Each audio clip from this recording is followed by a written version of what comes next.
Epístola de Paulo aos Gálatas, capítulo 3. A lei e a fé. Ó insensatos Gálatas! Quem vos fascinou para não obedecerdes à verdade, a vós, perante os olhos de quem Jesus Cristo foi evidenciado, crucificado entre vós? Só quisera saber isto de vós: recebestes o Espírito pelas obras da lei ou pela pregação da fé? Sois vós tão insensatos que, tendo começado pelo Espírito, acabeis agora pela carne? Será em vão que tenhais padecido tanto? Se é que isso também foi em vão. Aquele, pois, que vos dá o Espírito e que opera maravilhas entre vós, faz isso pelas obras da lei ou pela pregação da fé? Assim como Abraão creu em Deus, e isso lhe foi imputado como justiça, sabei que os que são da fé são filhos de Abraão. Ora, tendo a Escritura previsto que Deus havia de justificar pela fé os gentios, anunciou primeiro o Evangelho a Abraão, dizendo: todas as nações serão benditas em ti. De sorte que os que são da fé são benditos com o crente Abraão. Todos aqueles, pois, que são das obras da lei, estão debaixo da maldição, porque está escrito: maldito todo aquele que não permanecer em todas as coisas que estão escritas no livro da lei para fazê-las. E é evidente que pela lei ninguém será justificado diante de Deus, porque o justo viverá da fé. Ora, a lei não é da fé, mas o homem que fizer estas coisas, por elas viverá.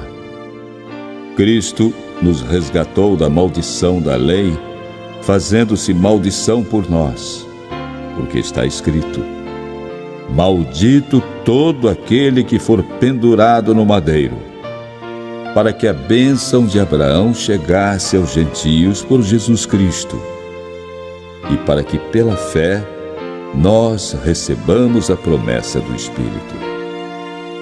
Irmãos, como homem falo: se a aliança de um homem for confirmada, ninguém a anula nem a acrescenta. Ora, as promessas foram feitas a Abraão e à sua descendência. Não diz: e às descendências, como falando de muitas, mas como de uma só, e à tua descendência, que é Cristo. Mas digo isto, que tendo sido a aliança anteriormente confirmada por Deus em Cristo, a lei, que veio 430 anos depois, não a invalida de forma a abolir a promessa. Porque, se a herança provém da lei, já não provém da promessa, mas Deus, pela promessa, a deu gratuitamente a Abraão. Logo, para que é a lei?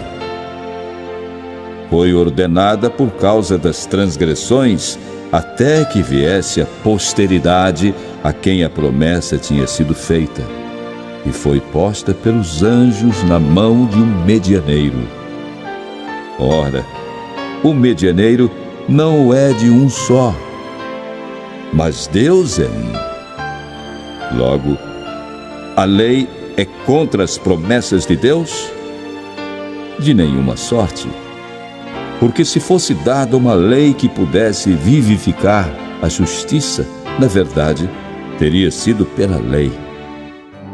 Mas a Escritura encerrou tudo debaixo do pecado, para que a promessa pela fé em Jesus Cristo fosse dada aos crentes. Mas antes que a fé viesse, estávamos guardados debaixo da lei, e encerrados para aquela fé que se havia de manifestar. De maneira que a lei nos serviu de aio para nos conduzir a Cristo, para que pela fé fôssemos justificados. Mas, depois que veio a fé, já não estamos debaixo de aio, porque todos sois filhos de Deus pela fé em Cristo Jesus. Porque todos quantos fostes batizados em Cristo, já vos revestistes de Cristo. Nisto não há judeu nem grego, não há servo nem livre, não há macho nem fêmea, porque todos vós sois um em Cristo Jesus. E se sois de Cristo, então sois descendência de Abraão e herdeiros conforme a promessa.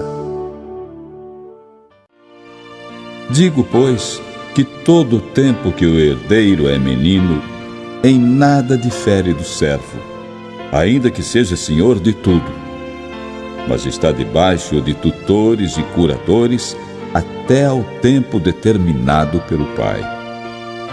Assim também nós, quando éramos meninos, estávamos reduzidos à servidão, debaixo dos primeiros rudimentos do mundo. Mas, vindo a plenitude dos tempos, Deus enviou seu Filho, nascido de mulher, nascido sob a lei, para remir os que estavam debaixo da lei, a fim de recebermos a adoção de filhos. E porque sois filhos, Deus enviou aos vossos corações o Espírito de seu Filho que clama: Abba, Pai. Assim, já não és mais servo, mas filho. E se és filho, és também herdeiro de Deus por Cristo. Mas, quando não conhecíeis a Deus, servíeis aos que por natureza não são deuses. Mas agora, conhecendo a Deus, ou antes, sendo conhecidos por Deus, como tornais outra vez a esses rudimentos fracos e pobres, aos quais de novo quereis servir? Guardais dias e meses e tempos e anos.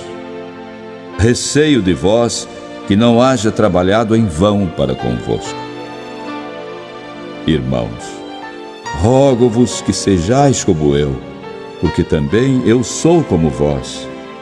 Nenhum mal me fizestes. E vós sabeis que primeiro vos anunciei o Evangelho, estando em fraqueza da carne. E não rejeitastes, nem desprezastes isso que era uma tentação na minha carne. Antes, me recebestes como um anjo de Deus, como Jesus Cristo mesmo. Qual é, logo, a vossa bem-aventurança? Porque vos dou testemunho de que, se possível fora, arrancaríeis os vossos olhos e mos daríeis. Fiz-me acaso vosso inimigo, dizendo a verdade? Eles têm zelo por vós, não como convém, mas querem excluir-vos, para que vós tenhais zelo por eles. É bom ser zeloso, mas sempre do bem, e não somente quando estou presente convosco. Meus filhinhos, por quem de novo sinto as dores do parto, até que Cristo seja formado em vós. Eu bem quisera agora estar presente convosco e mudar a minha voz, porque estou perplexo a vosso respeito. Dizei-me, os que quereis estar debaixo da lei, não ouvis vós a lei? Porque está escrito que Abraão teve 2 filhos, um da escrava e outro da livre. Todavia, o que era da escrava nasceu segundo a carne, mas o que era da livre, por promessa, o que se entende por alegoria, porque estas são as duas alianças, uma do Monte Sinai, gerando filhos para a servidão, que é Agar. Ora, esta Agar é Sinai, um monte da Arábia, que corresponde a Jerusalém, que agora existe, pois é escrava com seus filhos. Mas a Jerusalém que é de cima é livre, a qual é mãe de todos nós. Porque está escrito: alegra-te, estéril, que não dás à luz. Esforça-te e clama, tu que não estás de parto. Porque os filhos da solitária são mais do que os da que tem marido. Mas nós, irmãos, somos filhos da promessa como Isaque. Mas, como aquele que era gerado segundo a carne, perseguia o que o era segundo o Espírito, assim é também agora. Mas que diz a Escritura? Lança fora a escrava e seu filho, porque de modo algum o filho da escrava herdará com o filho da livre. De maneira que, irmãos, somos filhos não da escrava, mas da livre.